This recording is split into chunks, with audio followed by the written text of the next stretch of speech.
Le meilleur de séances radio est maintenant sur We Love Cinéma.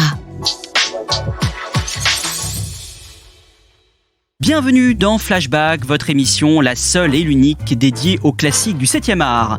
Au programme de ce 20e numéro, le festival Play It Again, qui fête sa 4e édition. Nous en parlons avec nos invités, Philippe Chevassus et Marc Ollery. Nous évoquerons également les ressorties et les rétrospectives, ainsi que les éditions DVD de La Garçonnière de Billy Wilder, en compagnie du journaliste et critique Frédéric Mercier, et d'une curiosité SF venue tout droit de Tchécoslovaquie. Sans oublier l'histoire de cinéma autour d'un film légendaire, Duel au soleil de King Vidor, à l'occasion de la sortie d'un très beau coffret ultra collector chez Carlotta. Et tout de suite, on parle des ressorties et des rétrospectives. On commence l'actualité des ressorties avec Série Noire d'Alain Corneau, réalisé en 1979 avec Patrick Devers, Marie Trintignant et Bernard Blier, qui ressort le 10 avril en version restaurée. L'histoire de Franck Poupart, un misérable représentant de commerce qui traîne son existence minable dans la banlieue parisienne. Il rencontre alors Mona, une adolescente de 17 ans avec laquelle il va vouloir voler sa logeuse. C'est l'adaptation du roman de Jim Thompson, co-scénarisé par Corneau et le romancier Georges Perec. Alain Corneau avait déjà remarqué le renouveau du cinéma policier français quelques années auparavant avec Police Python 357. Ce qui est frappant dans le film, c'est cette grisaille, la grisaille d'une banlieue parisienne glauque, rarement aussi incarnée à l'écran. Le film est à la fois très réaliste, quasi documentaire et en même temps extravagant par la personnalité de ce Franck Poupart, assez génialement incarné par Patrick Devers, jamais autant investi que dans ce rôle, halluciné, au bord de la surchauffe permanente, mais qui malgré la médiocrité du personnage et son aspect pitoyable, parvient à le rendre attachant.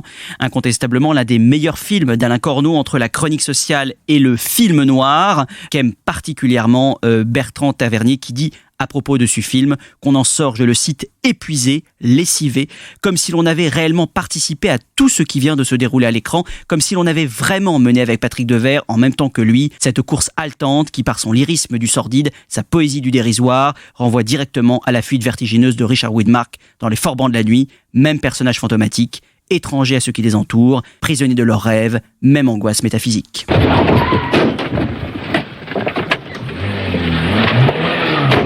Alors là, on est cuit là. Sûr que t'as les flics derrière. C'est tout ce qu'ils attendaient, hein. Viens me chercher au magasin, non mais c'est pas vrai. Mais on s'était mis d'accord, non? On devait laisser passer quelques jours avant de se retrouver.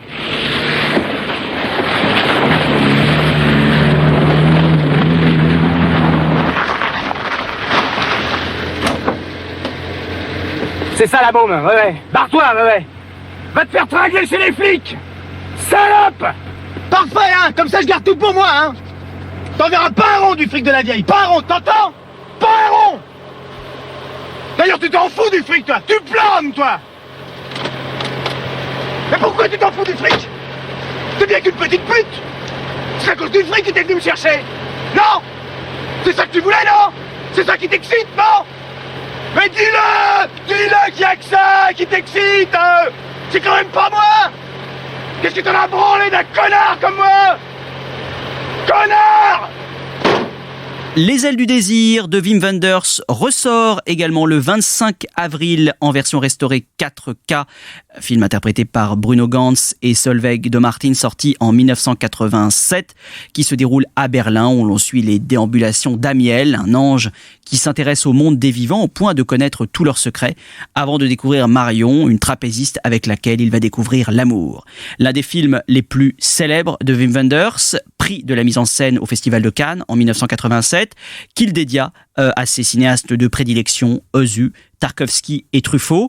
On aime revoir Peter Falk dans son propre rôle, ce qui n'était pas prévu à l'origine du projet et qui donne un peu de légèreté au film, ainsi que la ville de Berlin d'avant la chute du mur, magnifiquement filmée. La poésie du film n'a pas forcément bien résisté au temps, de même que le texte parfois emphatique de Peter Handke, célèbre écrivain et collaborateur régulier de Wim Wenders.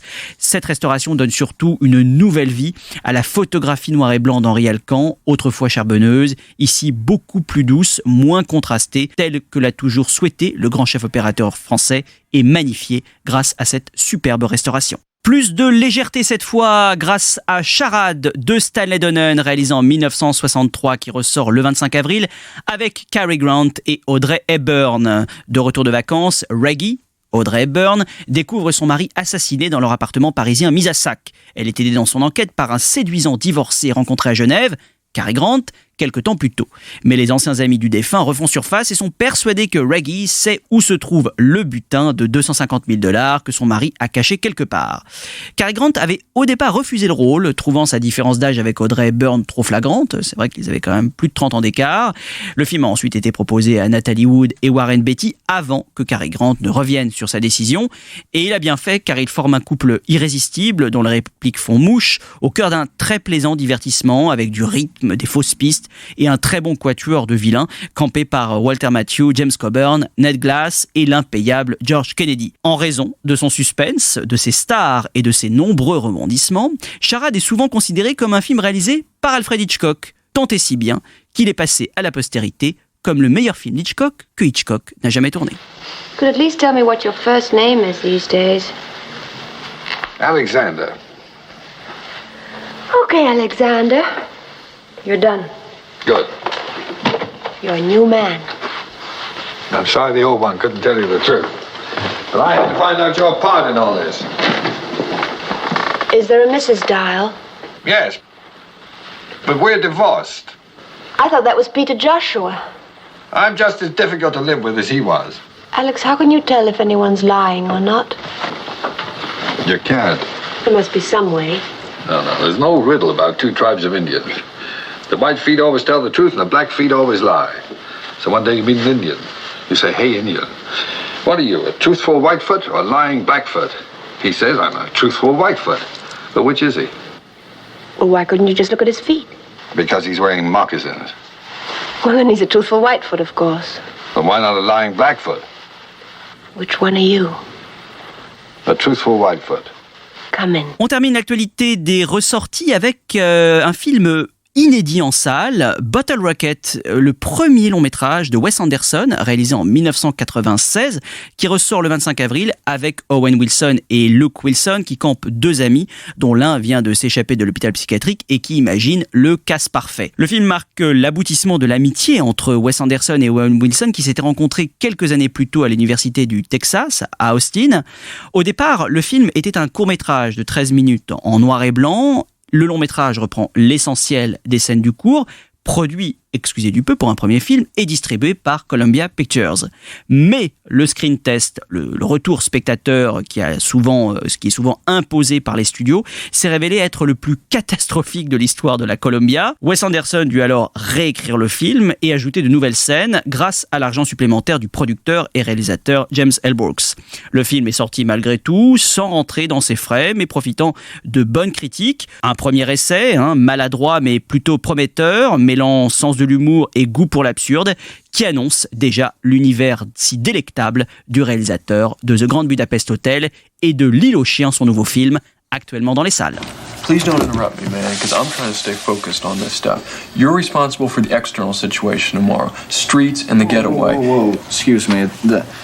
Are the explosives really necessary here? I think it'd be a lot more simple if I just walk up to the door alone. I think that would be... Why are you undermining me, man? How much bullets does this thing take? Bob, look, please, I'm paying attention. God damn it! You're not paying attention if you're messing around with the gun. Now quit...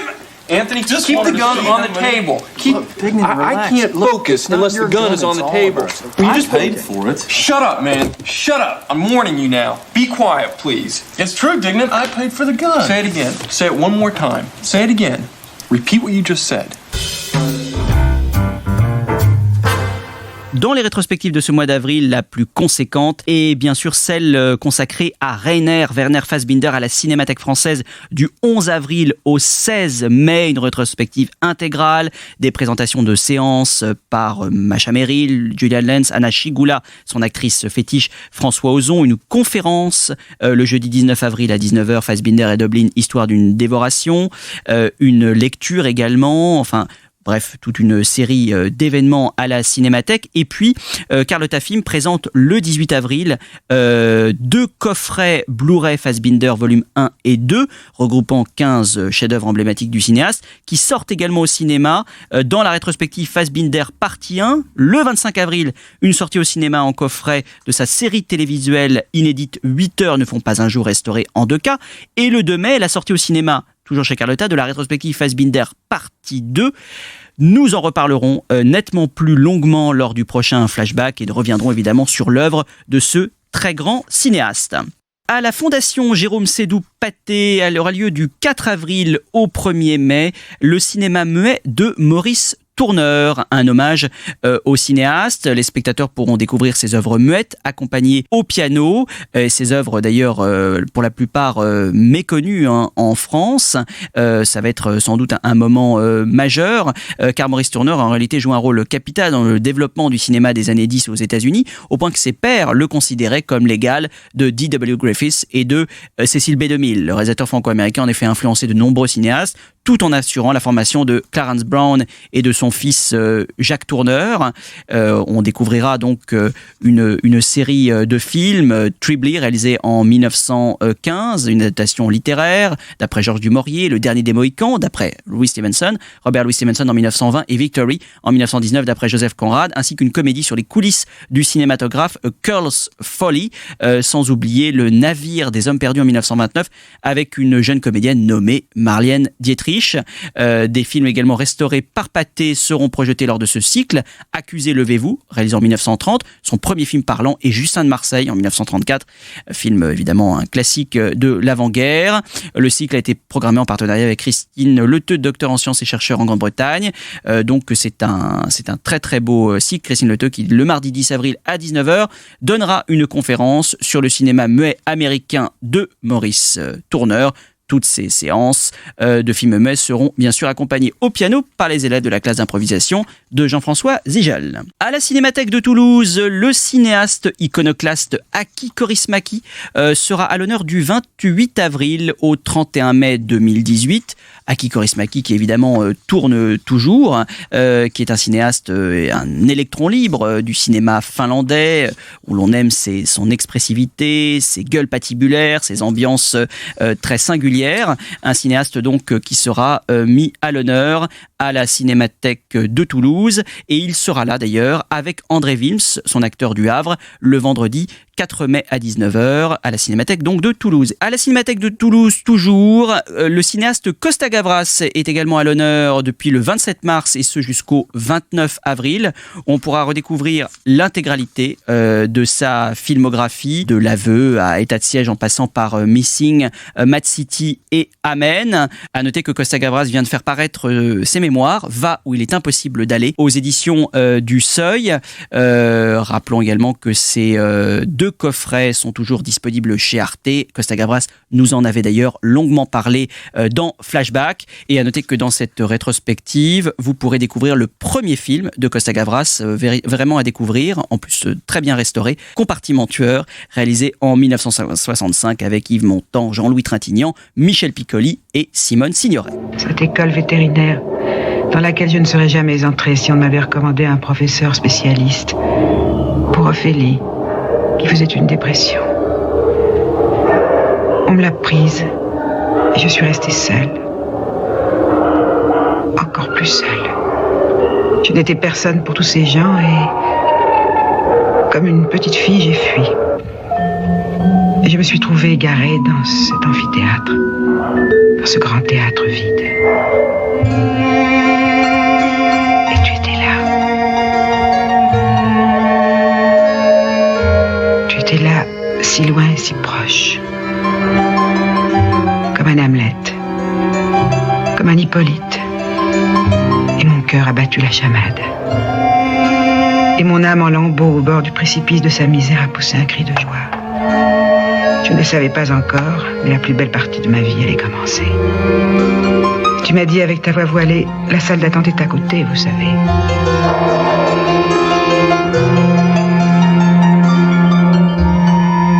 Et on termine avec le coup de cœur de Flashback sur une revue qui va bientôt paraître. uniquement dédié au cinéma de patrimoine et qui s'appelle Revue et Corrigé, un magazine sur l'actualité donc du cinéma de patrimoine, un MOOC trimestriel qui reprendra les ressorties salles, vidéos, les cycles, les festivals, soit 150 pages trimestrielles pour tout savoir sur l'actualité du patrimoine. Le premier numéro est prévu pour le mois de juin et à noter, chers auditeurs, qu'une collecte sur Ulule est déjà lancée pour que l'aventure se concrétise avec des préventes, des abonnements et d'autres cadeaux. Évidemment, Flashback soutient cette formidable initiative.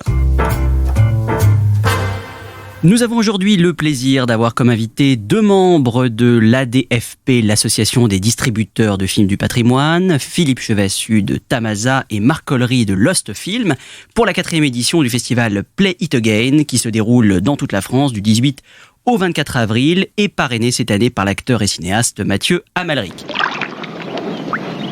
Hi Ben, what are you doing with yourself these days? Oh, not too much. Taking it easy.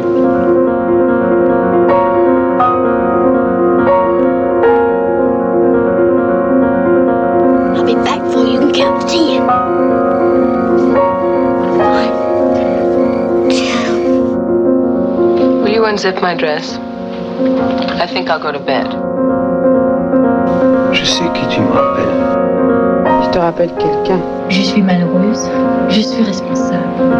J'oublie que je suis responsable, mais je le suis. Je suis innocent, moi. Estraneo all'invocazione. J'adore le passé. C'est tellement plus reposant que le présent. Et tellement plus sûr que l'avenir. Une manifestation qui propose au public de voir ou revoir une sélection de 19 classiques en version restaurée, parmi lesquels Le Trou, Quai des Orfèvres, Le Lauréat, Le Bel Antonio, Du Silence et des Ombres, La Ronde, L'Empire des Sens et beaucoup d'autres. Philippe Chevassus et Marc Collery, bonjour. Bonjour. Bonjour. Merci beaucoup d'être dans Flashback.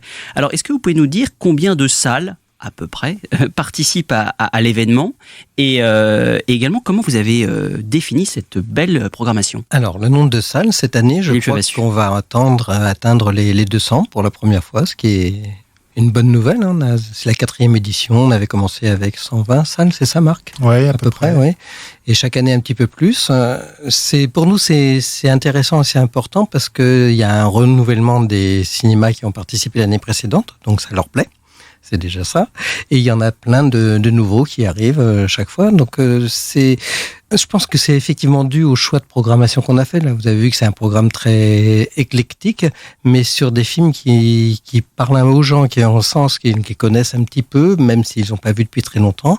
D'autres ne les ont jamais vus parce que la logique du festival, c'est quand même de faire découvrir le cinéma de patrimoine aux gens qui ne le voient jamais et de fidéliser un peu ceux qui vont passer souvent. Donc voilà, c'est un peu cette démarche-là. Alors, il faut rappeler que l'ADFP réunit de nombreux distributeurs de patrimoine. Les films qui sont présentés sont issus de ces distributeurs. Donc là, j'en reviens, je m'adresse là à Marc. Cette belle programmation, comment vous avez dû bien faire une sélection? On choisit un petit peu tous ensemble, c'est-à-dire qu'on est tous des membres actifs et force de proposition pour chaque année proposer des films, mais aussi des animations et faire en sorte que justement de plus en plus de gens aient envie de programmer nos films et surtout de venir les voir, parce que c'est ce qui nous réunit tous au sein de la DFP, c'est ce même désir, cette même passion de proposer des films classiques, alors on dit de patrimoine ou de répertoire, mais pour tout le monde, ce sont des films qu'on a envie de voir ou revoir ou de découvrir, parce que c'est vrai que on en parlait encore tout à l'heure, Le Bel Antonio est sorti la semaine dernière. Moi, c'est un film que j'ai jamais vu, et c'est vrai que quand je vois la sélection, on est tous un petit peu cinéphiles. Alors, il y a des réalisateurs qu'on aime, qu'on suit, on devient cinéphile parce qu'on aime une actrice, un acteur, et puis il y a toujours des films qu'on rate ou à côté desquels on est passé à travers, ou des cinéphilies un petit peu plus difficiles qui sont pas exposées. Et c'est vrai que chaque distributeur a un petit peu sa spécificité. Alors, on fait ça toute l'année, mais là, d'un seul coup, sur 7 semaines, et maintenant presque c'est sur 15 jours, parce qu'on permet aussi aux salles qui ont peut-être moins de souplesse, qui ont peut-être un seul écran, et peut-être plus de difficultés à laisser de la place pour le patrimoine, de faire le festival sur une 2e semaine. Donc c'est vrai que d'un seul coup, là, c'est l'occasion de se fédérer autour de ce même événement, cette même fête du patrimoine pour nous, toujours au mois d'avril. Alors c'est vrai que c'est toujours aux alentours des vacances de Pâques, et c'est pour ça que c'est vrai que chaque année, il y a des salles qui sont fidèles, Et puis il y en a qui ont d'autres événements à ce moment-là. Donc c'est vrai que la deuxième semaine permet cette souplesse-là. Les dates officielles, c'est du 18 au 24 avril, mais on peut aussi poursuivre le festival sur une deuxième semaine et justement prendre encore plus de films. Et le patrimoine, on a parfois tendance à penser à tort qu'il est réservé surtout à Paris et la région parisienne, les sorties toutes les semaines, mais en fait là ce qui est marquant dans ce festival, c'est que c'est vraiment Philippe Jevassus, toute la France, là, toutes les salles de France qui sont, en tout cas toutes les salles partenaires qui sont concernées. Oui, absolument, mais ça c'est notre volonté. On ne veut pas faire quelque chose de sclérosé ou de refermé sur Paris. C'est pas du tout notre logique, notre optique. On travaille toute l'année avec plein de cinémas extraordinaires qui bossent comme des fous pour présenter des films qui sont rares, des films avec des animations comme le disait Marc. Et ce sont ces gens-là qui soutiennent aussi notre travail. Et on est très très contents justement que les films des classiques, des grands films intemporels, parce que ça aussi c'est assez inconfort de dire que un film est intemporel. On est sûr qu'on présente des bons films, mais on n'a pas peur de la critique. Ils sont déjà sortis avant. Mais c'est très très plaisant de se dire qu'effectivement on va avoir des cinémas qui sont des mono-écrans dans des toutes petites villes qui vont participer, et puis d'autres dans des très grandes villes comme Lyon, Lille ou autres qui vont montrer des films. Mais pour nous, c'est essentiel. C'est-à-dire que quand même, quand on fait le choix d'être distributeur de films de patrimoine, c'est pas qu'on soit investi, mais on a quand même le sentiment d'un rôle culturel aussi. Et le rôle culturel, c'est de faire découvrir des choses à des gens, et partout, et pas simplement aux Parisiens. Enfin, on n'a rien contre les Parisiens, hein, mais bon. Dans Flashback, on parle donc de l'actualité du cinéma de patrimoine. On se rend compte qu'elle est vraiment très riche. On a l'impression que le cinéma de patrimoine se porte bien. Est-ce que vous partagez ce constat ? Il y a de plus en plus de films qui sortent. C'est vrai que voilà, c'était un peu une idée préconçue avant de se dire que les films sortaient d'abord à Paris, mais en fait maintenant voilà, les films de patrimoine n'ont pas du tout à rougir. Ce sont des films comme les autres. Le numérique permet un petit peu ça justement maintenant. Avant, c'est vrai que moi avec Lost Film, quand je commence en 2009, je sors un film avec 2 copies 35 mm, donc c'est vrai qu'il fallait attendre. Les copies ne pouvaient pas être partout au même moment. Et on a été bien incapable de faire ce festival à l'époque en 35 mm, ou alors il aurait fallu qu'on sorte les films sur une 50aine de copies. Mais là justement, le numérique, je pense, permet de diversifier notre façon de proposer nos films, de les proposer aussi maintenant avec des bandes annonces, par exemple. C'est vrai qu'à l'époque, faire une bande-annonce et la tirer en copie 35 mm et arroser toutes les salles qui auraient pu proposer nos films, ça aurait été un peu plus lourd de fabrication et de coûts. Et là, maintenant, le numérique permet ça. Le numérique permet aussi de faire circuler un peu plus facilement, même au sein des régions, hein, parce que toute l'année, il y a des associations par région, par département, qui ont gardé cette envie de patrimoine, qui ont une case, qui ont des cycles.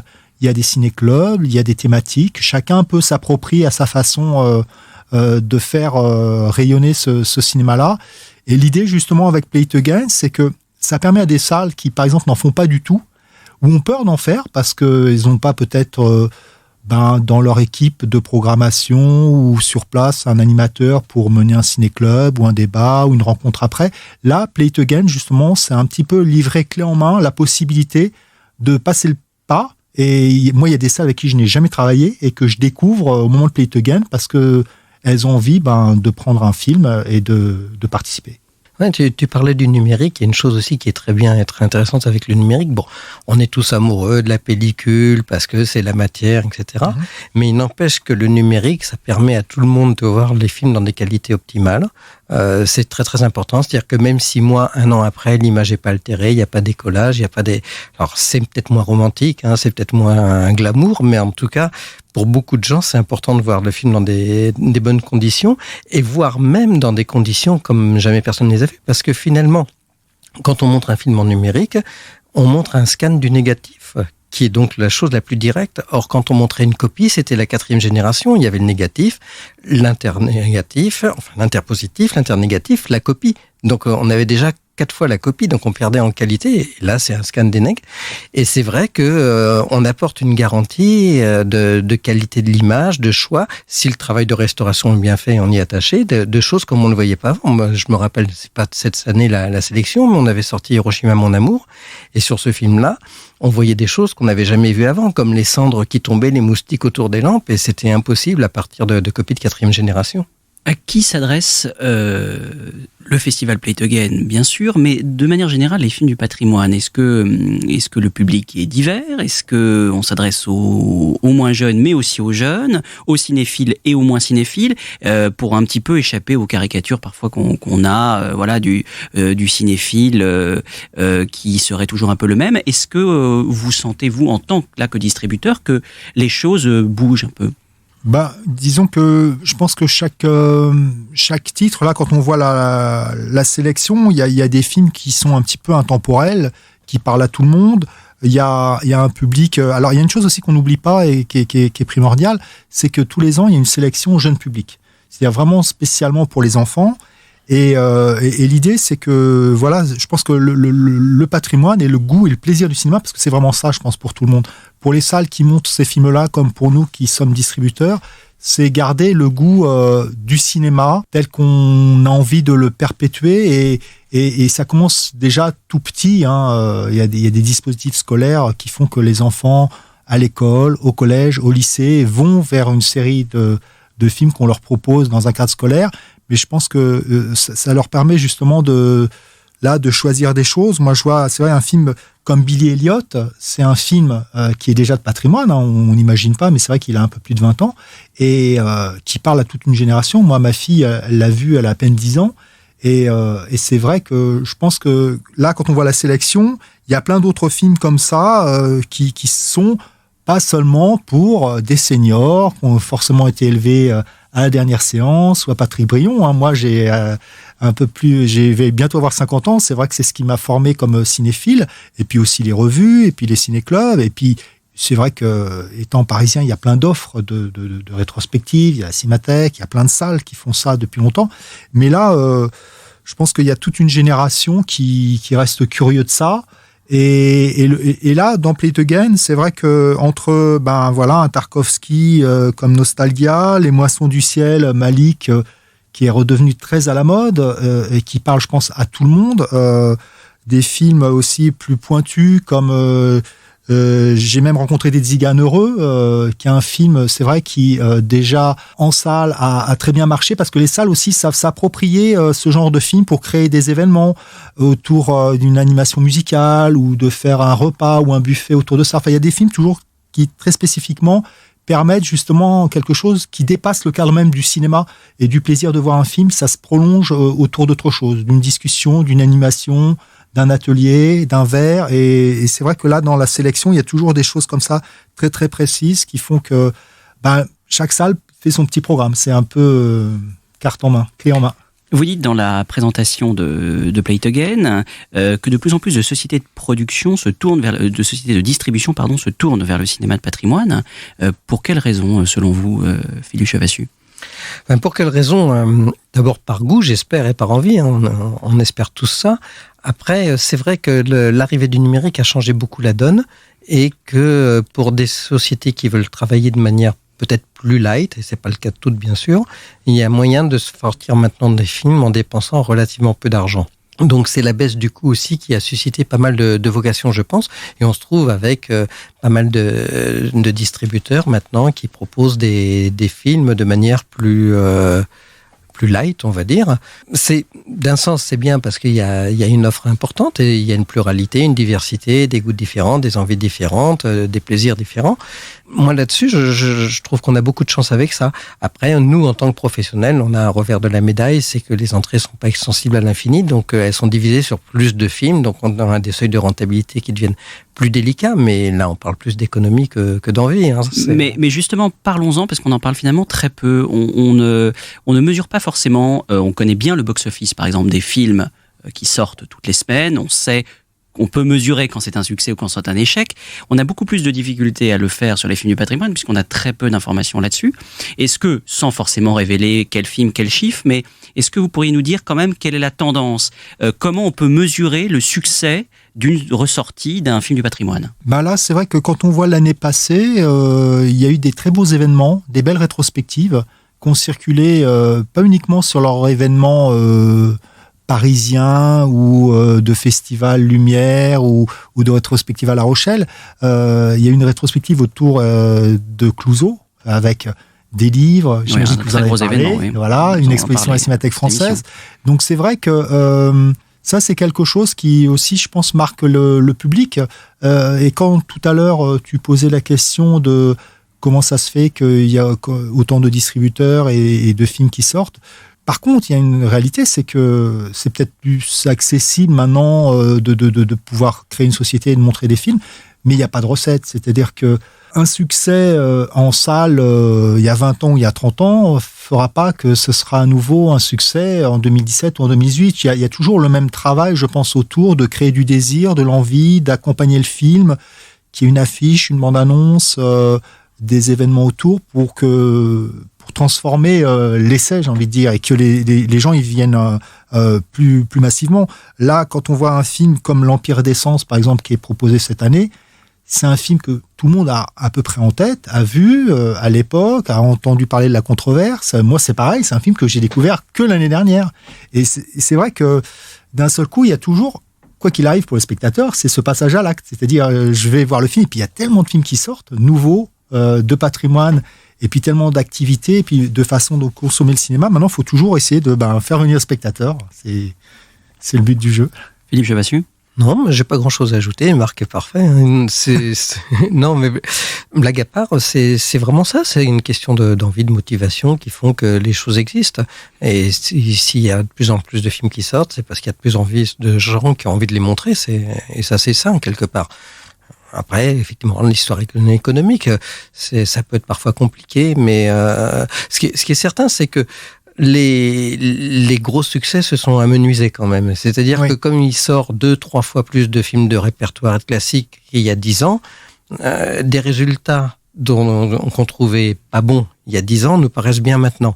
Donc ça, c'est assez ambigu. Et moi, est-ce que pour avoir juste une idée, pour que les auditeurs aient peut-être un petit peu une fourchette, est-ce que, à partir de combien d'entrées on pourrait dire, ça c'est plutôt un succès pour un film de patrimoine ? Alors ça dépend combien on a dépensé pour la promotion du film. Parce que le succès, il est relatif aux dépenses. Les recettes, il y a une notion d'équilibre. Après, moi, si je parle pour ma crèmerie, puisque je connais pas trop les chiffres des autres non plus, mais c'est vrai que les gros succès qu'on a eu en patrimoine, je sais pas si on les aura encore aujourd'hui. C'est pas vieux, puisque Paris, Texas, c'était il y a 4 ans. Je crois. Un peu moins, non ? C'était 3, 4 ans, Hiroshima l'année avant, 5 ans, enfin quelque chose comme ça. Et pour donner une idée, puisque vous cherchez à avoir une notion de chiffres, mais alors, sur la France entière, je sais plus, mais à Paris, c'est des films qui avaient fait à peu près 18 000 entrées, ce qui est considérable pour des classiques. Hiroshima, on était... Oui, ce qui semble considérable, oui. Paris, Texas, on était sortis sur 50 copies France, enfin c'était des très grosses sorties. Je pense qu'on sortirait les mêmes films aujourd'hui, on ferait la moitié d'entrée. Je sais pas ce que t'en penses, Marc, mais il y a cette espèce de saturation et c'est le revers de la médaille de la diversité. Donc, on peut pas se plaindre de la diversité. Après, on est quand même des entreprises commerciales, qu'on le veuille ou pas, culturelles, mais aussi commerciales. On a des nécessités d'équilibre. Donc, c'est quelque chose d'un petit peu, c'est un peu sur le fil. Mais voilà, mais on continue à vivre et puis à faire ce qu'on aime, c'est pas un problème. En tant que distributeur, vous avez forcément, vous allez peut-être me contredire, mais une ligne éditoriale. Philippe Chabassu, chez Tamasa, vous distribuez quand même pas mal de films de patrimoine, avec un rythme assez soutenu, des films très divers. Marc, vous faites des choix aussi qui sont aussi très, très divers. Vous répondez au coup de cœur, vous avez une ligne, comment ça vous choisissez vos films? Alors moi, ma société s'appelle Lost Film. Alors des fois, ils sont vraiment perdus, et puis des fois moins que ça. Non, moi, l'envie de Lost Film, c'était vraiment de montrer des films qu'on n'avait peut-être pas l'habitude de voir, ou peut-être qui n'avaient pas retrouvé le chemin des salles depuis un moment. c'est pas une vocation absolue, hein. C'est-à-dire, mais c'est vrai que j'avais commencé avec un film de William Wyler qui s'appelait La Rumeur, et justement Du silence et des ombres, que j'avais sorti en 2010, une première fois en 35 mm, que j'ai ressorti l'année dernière. C'est pour ça qu'il est dans la sélection de cette année. Et c'est vrai qu'un film comme Du silence et des ombres, bizarrement, c'est devenu un classique. Mais je pense que c'est devenu un classique à cause du travail que j'ai pu faire. Parce qu'au moment où je sortais le film, Robert Mulligan, on connaissait un petit peu, on connaissait L'autre, on connaissait Un été 42, qui sont ses gros succès. On connaissait aussi Gregory Peck qui joue dedans. Mais je pense que voilà, ça s'arrêtait là. Par contre, aux États-Unis, c'est le roman comme le film, c'est des best-sellers et c'est un roman qu'on fait lire aux enfants très tôt et tout le monde connaît le personnage d'Atticus Finch à cause de Du silence et des ombres. Et c'est vrai que tous, à notre façon, on choisit des films, je pense qu'on aime, parce que plus jamais ce serait dur de pas s'engager dans tous les sens, financièrement et puis avec passion sur la sortie d'un film si on ne l'aimait pas. Et puis après, il y a des classiques à voir et revoir et redécouvrir. Je vois, moi, aussi dans la sélection cette année, on a un film comme Notre pain quotidien. De King Vidor, oui. Un film de King Vidor qui a plus de 70 ans, mais qui est plus que jamais d'actualité. Je veux dire, on va fêter mai 68, mai 68, je me suis trompé, mai 68, et on n'arrête pas de parler de l'Amérique, de Trump, de la crise, mais je veux dire, tout est déjà là. Dans ce film qui a plus de 70 ans. Et je pense que dans la sélection qu'on propose cette année, c'est un film à ne pas rater, parce qu'il est toujours d'actualité. Et le patrimoine, c'est ça en fait, c'est que contrairement aux films d'actualité où ça va très vite, parce qu'il faut qu'il sorte, il faut qu'on voit sa promo, il faut qu'il soit sorti en DVD 3 mois après, ça c'est inépuisable. Et intemporel. Et intemporel, en effet. Philippe Chevassus aussi, dans la sélection Play It Again, quand on voit les films que vous avez distribués, que vous distribuez, ça va en effet, j'ai même rencontré des Ciganes heureux, dont vous venez de parler, à Billy Elliot. Enfin, c'est le spectre, là aussi, est quand même très très large. Ouais, mais c'est vraiment l'idée du festival. L'idée du festival, c'est montrer que le cinéma, c'est plein de choses, c'est pas monolithique. Donc, il y a des films de tous les pays, des films de tous les genres, de toutes les époques, en noir et blanc, en couleur, drôle, triste, c'est ça, quoi. C'est le cinéma, c'est les arts, c'est la littérature aussi, d'ailleurs, c'est la danse, la musique, mais c'est un petit peu cette logique-là. Et le festival, ça s'ancre sur un principe de découverte et d'envie. Donc, si on veut donner envie, il faut que chacun puisse y trouver quelque chose qui l'intéresse. C'est normal. Mais ça donne surtout une idée que le patrimoine est finalement très proche de nous. Mais le patrimoine est proche, mais Marc le disait, les films sont extrêmement actuels. Tous les films qu'on distribue, on parlait tout à l'heure de la ligne éditoriale. Moi, ma ligne éditoriale, c'est de dire... on choisit des films qui vont parler aux gens, leur poser des questions de manière ludique. Ils vont aimer, détester, être contents, pas contents, mais en tout cas, ils seront pas indifférents et il se passera quelque chose et il y aura une réflexion, c'est une envie. Et tous ces films-là posent des questions qui existent toujours. C'est là où on se rend compte que finalement, on a les technologies qui évoluent très vite, mais les idées beaucoup moins, on va dire. Vous avez cette année un parrain de prestige, Mathieu Amalric, qui donc soutient cette manifestation. Comment Mathieu Amalric a rejoint l'aventure Play It Again ? Grâce à Andy. Oui, Andy, c'est un peu notre coordinateur. Il travaille au sein de la DFP pour tout mettre en place. Et il a contacté Mathieu Amalric, qui était très enthousiaste, qui a choisi donc dans toute la sélection, comme coup de cœur, le film de Karel Reisz qui s'appelle Samedi soir, dimanche matin, que la société Solaris avait distribué avec 3 autres films de Free Cinema qui avaient très bien marché justement. Et c'est vrai que ça, c'est un cinéma qu'on n'avait pas du tout l'habitude de voir ou revoir en salle. C'est quelque chose qu'on connaissait mais qu'on remontrait pas, parce que il y a aussi une mode dans le patrimoine. Il y a des réalisateurs phares, évidemment, Hitchcock, Lang. Là, cette année, on voit des réalisateurs comme Clouzot ou Becker pour la France sont représentés. Et puis, on se rend compte qu'il y a des films comme Le Lauréat, qui est aussi dans la sélection de cette année, que on ne cesse pas de voir et revoir. C'est-à-dire qu'il y a des gens qui l'ont peut-être vu à la sortie, qui l'ont découvert à l'époque à la télévision quand il y avait que 3 chaînes, qui ont peut-être acheté la VHS. Et maintenant, voilà, il y a une copie restaurée 4K qui a été proposée aussi l'été dernier et qu'on peut revoir en salle. Là, c'est Carlotta qui distribue ce film-là et qui est aussi membre de la DFP. Et je pense que c'est un film, c'est pareil, qui déjà, à l'époque, disait des choses sur l'Amérique et qui répondait à des questions, parce que le cinéma, c'est aussi ça, c'est parler de la vie et répondre à des questions et parler aux spectateurs, et ça continue de parler à des spectateurs et à répondre à des questions. Eh bien que les spectateurs se posent les bonnes questions lors de ce festival Play It Again, donc je le rappelle dans toute la France, du 18 au 24 avril. On peut peut-être préciser qu'il y aura une avant-première le 17 avril. Oui, alors c'est la chose dont je parlais à l'instant. Donc Mathieu Amalric a choisi d'accompagner samedi soir et dimanche matin et de le présenter pour une séance qu'on présentera. Alors c'est pour les Parisiens, on est désolé, on peut pas faire déplacer Mathieu Amalric en plus qui est en tournage partout, mais il sera donc le mardi soir, donc la veille du festival, le 17 avril au cinéma Le Luminor, et on aura à l'autre bout du festival pour le 24 avril presque une marraine et quelqu'un qui était d'ailleurs en affiche du Festival de Cannes il n'y a pas longtemps, Claudia Cardinal pour le Bel Antonio, donc le mardi 24 avril, et ça sera au Balzac. Et le Bel Antonio qui vient justement de ressortir en salle et avec succès. Ouais, et qui est à voir absolument. Merci beaucoup Philippe Chevassieu et Marc Collery d'avoir été avec nous dans Flashback. Et tout de suite, on parle d'un film de légende, Duel au soleil. À l'occasion de la sortie en DVD Blu-ray chez Carlotta d'une édition ultra collector de Duel au soleil, nous vous proposons de revenir sur cette œuvre grandiose, fruit de l'obsession de l'un des plus fameux producteurs d'Hollywood, David O. Selznick. The studio that made Gone with the Wind brings you Duel in the Sun, a spectacular adventurous love story of the Old West, with one of the greatest casts in motion picture history.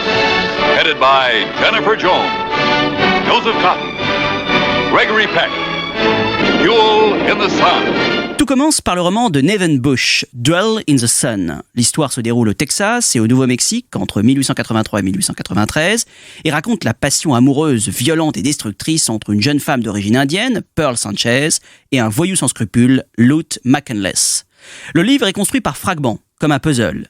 Les scénarios successifs tirés du roman abandonneront cette construction éclatée pour un récit beaucoup plus linéaire. Nathan Bush compte lancer sa carrière de producteur et il en propose les droits à la RKO. Bush et la RKO envisagent alors successivement Teresa Wright, Eddie Lamar et Veronica Lake pour le rôle de Pearl et John Wayne pour celui de Lute. Bush contacte alors David O. Selznick, encore auréolé du triomphe d'Autant en emporte le vent, afin d'approcher Jennifer Jones, la star et la muse du producteur, et sa future épouse. Peu convaincu, Selznick décline d'abord, peu enclin à s'aventurer dans un western, genre qu'il méprise, avant de constater sa popularité et le potentiel du best-seller de Nathan Bush. Selznick rachète finalement les droits du roman à la RKO et sait qu'il va devoir entreprendre des modifications. Le producteur a la réputation tyrannique, doté d'une très forte personnalité, a beaucoup de considération pour les œuvres littéraires qu'il adapte.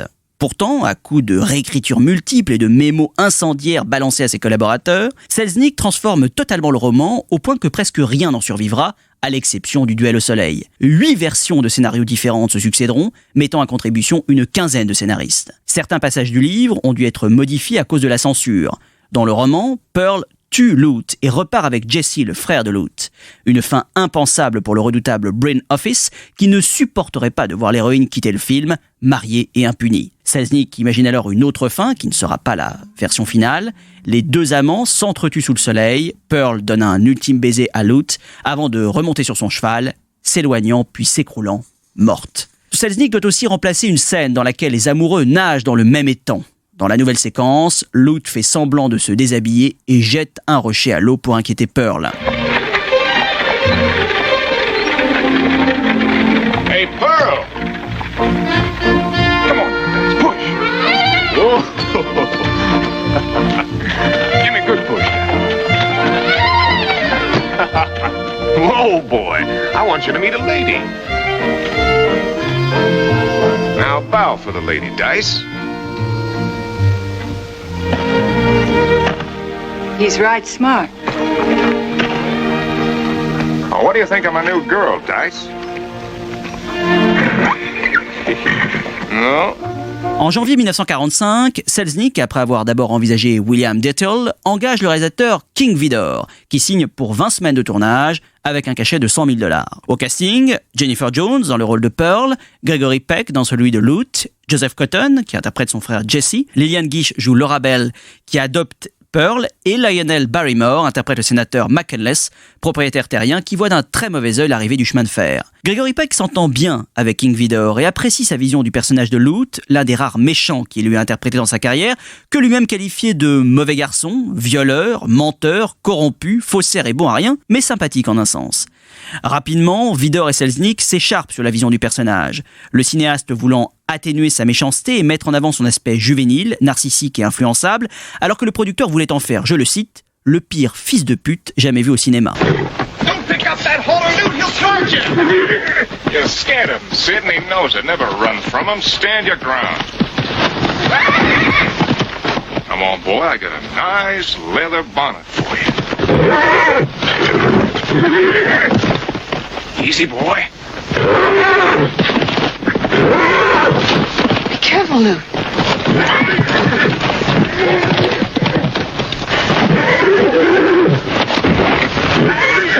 He's just plumb crazy! Don't you worry none about him. Les collaborateurs du producteur doutaient quant à eux des capacités de Jennifer Jones d'endosser un tel rôle, très éloigné de ses personnages précédents, notamment celui qui avait fait sa gloire, Bernadette de Lourdes, dans Le Chant de Bernadette d'Henry King, qui lui valut un Oscar un an plus tôt. Mais l'actrice fit démentir les sceptiques, pratiquant le yoga, exerçant sa voix et sa chorégraphie pour parfaire les mouvements et l'expressivité du personnage, s'inspirant d'ailleurs des techniques et expressions faciales de sa prestigieuse partenaire, Lillian Gish, légende du cinéma muet. Bien éloignée d'un quelconque réalisme, l'interprétation de Jennifer Jones, raillée par certains pour son maniérisme, finira pourtant par convaincre et lui vaudra une nouvelle citation à l'Oscar.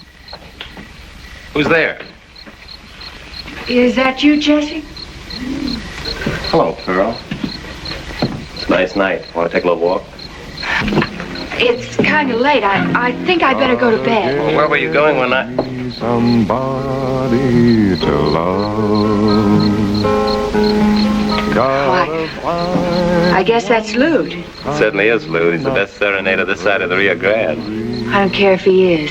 Him and his old guitar. Just because he gave me a horse. I know why, too. He can't fool me none. Well, then, that's a horse on Lute, isn't it? I didn't really want to meet him, Jesse. Honest, I didn't. It was just that I was kind of lonesome and... Do you still want me to take that walk with you? Uh-huh. I don't know why not. Lute can supply the charming musical background. Le 4 mars 1945, dans le désert de Sonora, au cœur des montagnes, King Vidor entame le tournage du duel final au soleil, vite retardé par le froid et la neige. Le tournage est à nouveau retardé suite aux intempéries et aux conflits syndicaux. Pendant ces périodes de disette, Selznick fait considérablement évoluer le scénario, réécrivant des passages déjà tournés. Il décide alors de recruter le cinéaste Joseph von Sternberg, le Pygmalion de Marlène Dietrich sur Morocco et l'Impératrice Rouge. Le réalisateur est d'abord engagé comme conseiller à l'éclairage et à la couleur, réalisateur des essais de Jennifer Jones, puis comme assistant de Vidor sur le tournage. Il tourna par la suite plusieurs scènes dont l'impact se ressent au niveau de l'image. Le travail sur la couleur rappelle celui effectué sur Le Narcisse Noir de Michael Powell et Emmerich Pressburger, notamment dans les séquences à Spanish Beat, le ranch du sénateur. Rappelons que Duel au soleil fut tourné en Technicolor. L'exigence et la tyrannie coutumière de Selznick atteignirent leur paroxysme sur le tournage. Je le cite. « J'ai donné des ordres stricts sur le plateau que pas une scène, pas un angle ne soit filmé sans que mon téléphone, afin que je vienne sur le plateau vérifier l'éclairage, la mise en scène et les répétitions. Non seulement je vérifie la direction exacte de la scène, mais dans 99% des cas, je reste jusqu'à ce que je valide la prise. » Les réécritures successives imposées par Selznick retardent le calendrier de tournage et mettent à mal la patience de King Vidor, qui finit par quitter définitivement le plateau le 10 août 1945. À la vue des rushs, le producteur décide de tourner un nouveau prologue qui montrera le passé du personnage de Jennifer Jones. Il engage alors William Dirtle, son choix initial. Bien que King Vidor assure avoir tourné au moins 90% du métrage, William Dirtle revendiqua au moins 20% du résultat final. Il retourna notamment le début et surtout le fameux duel au milieu des rochers brûlants. Selznick demanda même à la Screen Directors Guild de créditer William Dirtle comme co-réalisateur, mais la Guilde, devant l'opposition de King Vidor, refusa. Pourtant, même si King Vidor fut le seul crédité comme réalisateur, l'apport de William Dirtle fut incontestable, surtout dans le duel dans lequel Lute paraît moins combatif et où le cinéaste accentue la sueur des corps et l'érotisme du baiser final. Un duel composé à la fois de plans tournés par King Vidor et William Dirtle. Après de nombreuses versions de montage, ramenant le film de 4h à 2h15, et des confrontations répétées avec les ligues de censure qui l'obligèrent à couper une scène dans laquelle Jennifer Jones se lance dans une danse sensuelle au bord de l'eau, David O. Selznick put enfin présenter Duel au soleil en avant-première le 31 décembre 1946 à l'Egyptian Theatre de Los Angeles. Film le plus cher jamais tourné à l'époque, il aura coûté plus de 5 millions de dollars et deviendra le plus grand succès de l'année 1947 avec les plus belles années de notre vie, mais ne put réussir à amortir son colossal budget. Accueilli diversement par la critique à sa sortie, Duel au soleil reste 70 ans après un monument du Technicolor, baroque et flamboyant, une explosion de sensualité et aussi le témoignage d'une époque où quelques nababs hollywoodiens ont pu construire une œuvre à part entière et démesurée, s'attachant le savoir-faire de réalisateurs afin de créer un patchwork artistique d'une folle ambition. No use my lying no more. I'm through. Pearl, you hear me? Yeah. Dad. Pearl, I'm going fast. Are you? Ain't you coming up? I want to see you. I gotta see you. Pearl, where are you? Where are you? Hurry! Please! I gotta hold you just once more. I love you. I love you. Hurry! Hurry! Blood! Hurry, honey. Hold on, Lou! Hold on. Hurry! Wait for me, Lou! Wait for me!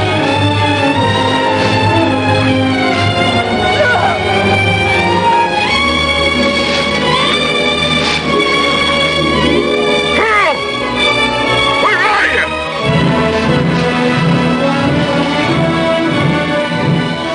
À découvrir également chez Carlotta le portrait de Jenny, réalisé par le même William Detholt l'année suivante avec Jennifer Jones et dont l'échec commercial marqua la fin des productions Selznick. J'ajoute enfin que cette histoire de cinéma est basée sur le livre Le Temps des Folies de Pierre Berthomieux qui accompagne cette très belle édition. Dans l'actualité des DVD Blu-ray, débutons avec La Garçonnière de Billy Wilder qui ressort dans une très belle édition chez Rimini, classique parmi les classiques avec Jack Lemmon et Shirley MacLaine. Et pour nous en parler, nous avons par téléphone Frédéric Mercier qui a collaboré à cette édition DVD Blu-ray. Frédéric Mercier, bonjour. Bonjour. Merci beaucoup d'être avec nous dans Flashback. Alors, en quoi La Garçonnière est-il un film si important dans la carrière de Billy Wilder ?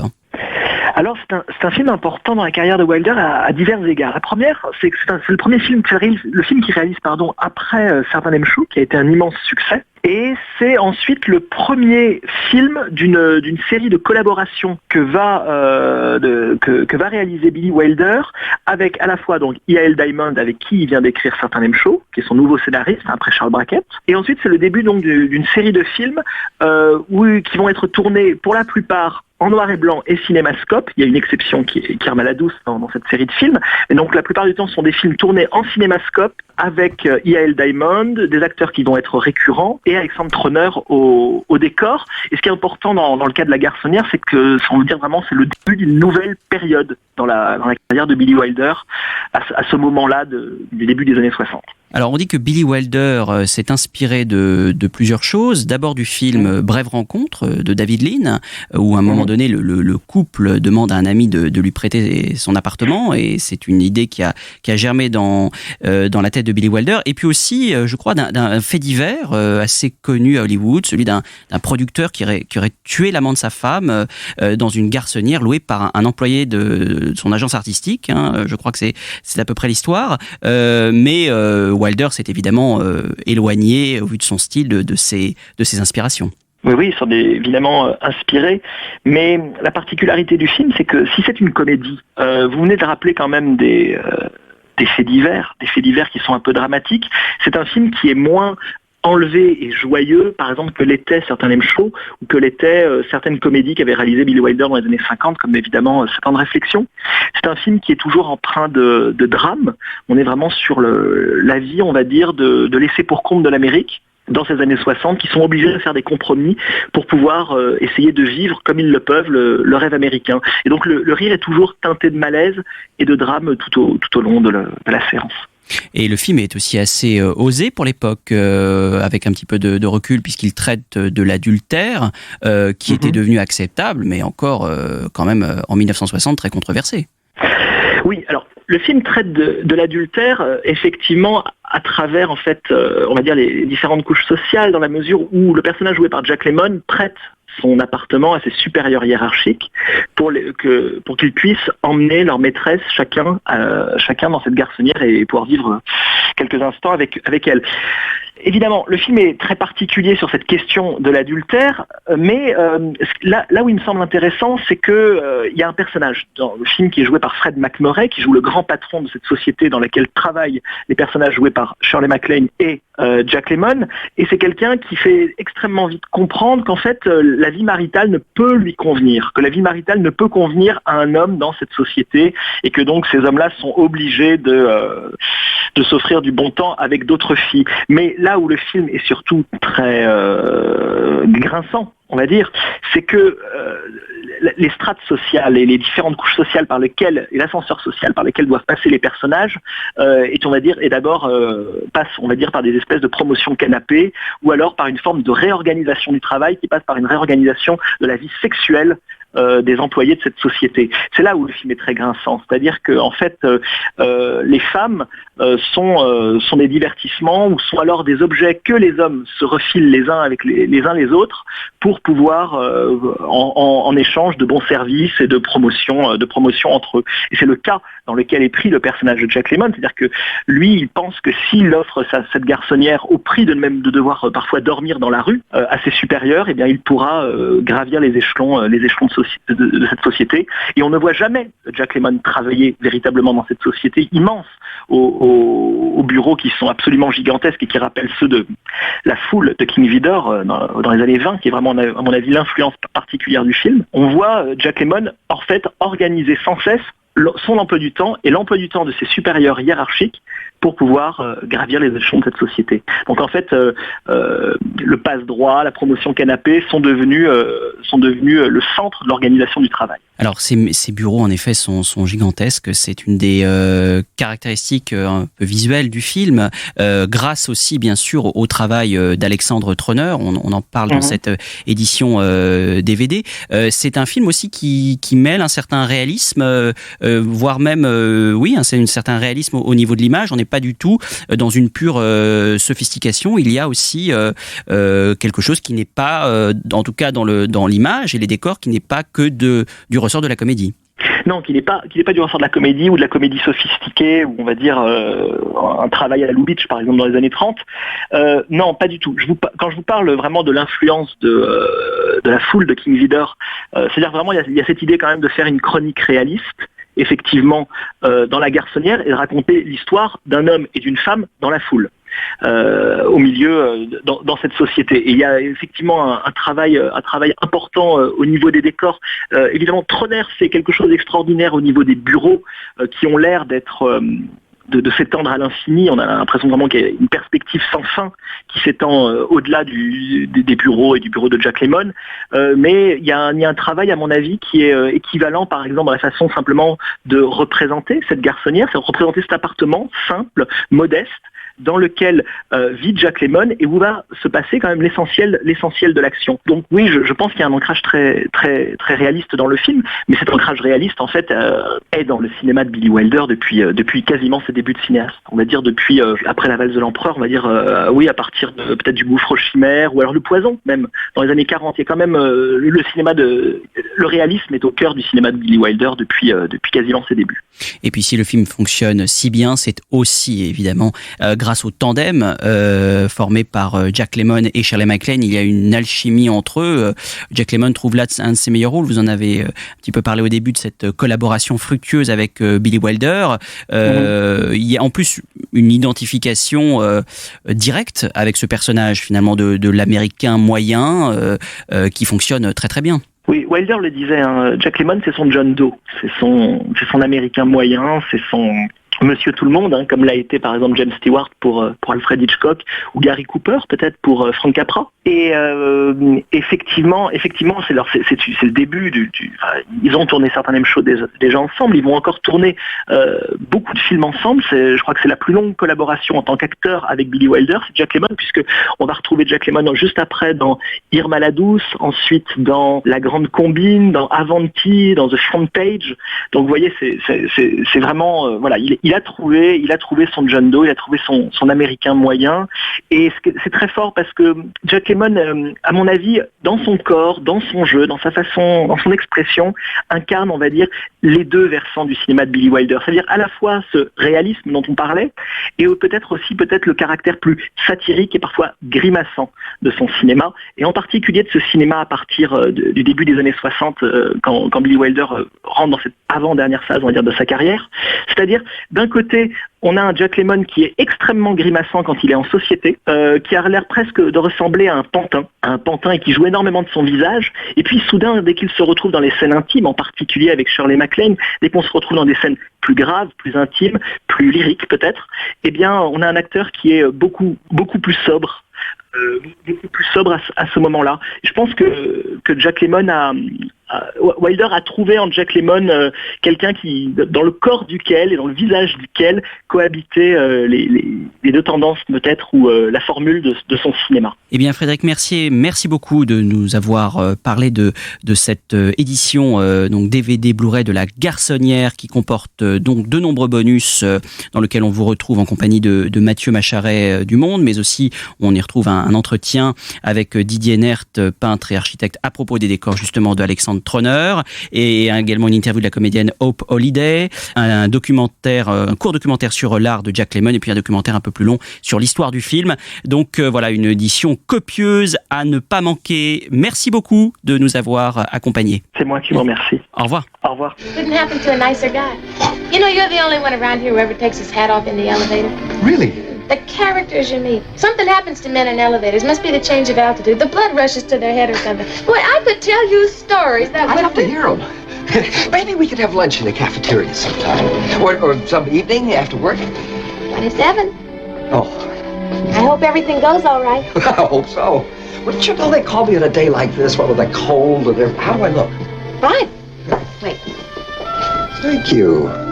You know, that's the first thing I ever noticed about you. When you were still in the local elevator, you always wore a flower. Good luck. And wipe your nose. Parmi les autres sorties DVD Blu-ray, citons une véritable curiosité venue de Tchécoslovaquie, intitulée Ikari XB1 de Jindřich Polák, réalisé en 1963, que l'on peut découvrir pour la première fois en DVD en version 4K.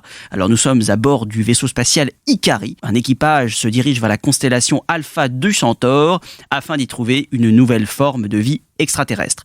C'est un film donc totalement inédit, tourné évidemment en pleine période soviétique, adapté d'un roman de l'écrivain Stanislas Lem qui avait inspiré et qui inspirera quelques années plus tard Andrei Tarkovsky et son Solaris.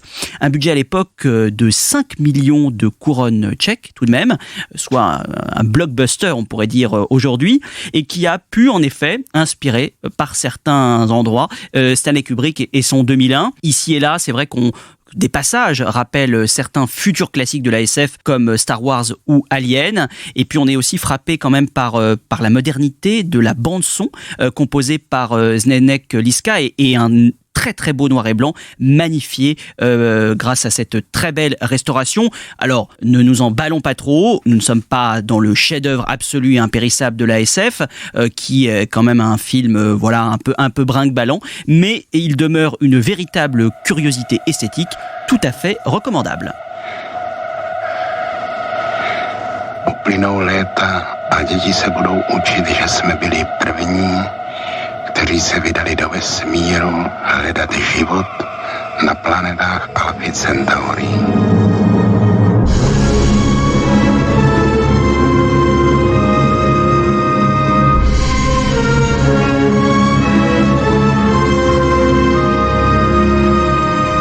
Že se ve vesmíru už nemůže nic nového objevit. Může.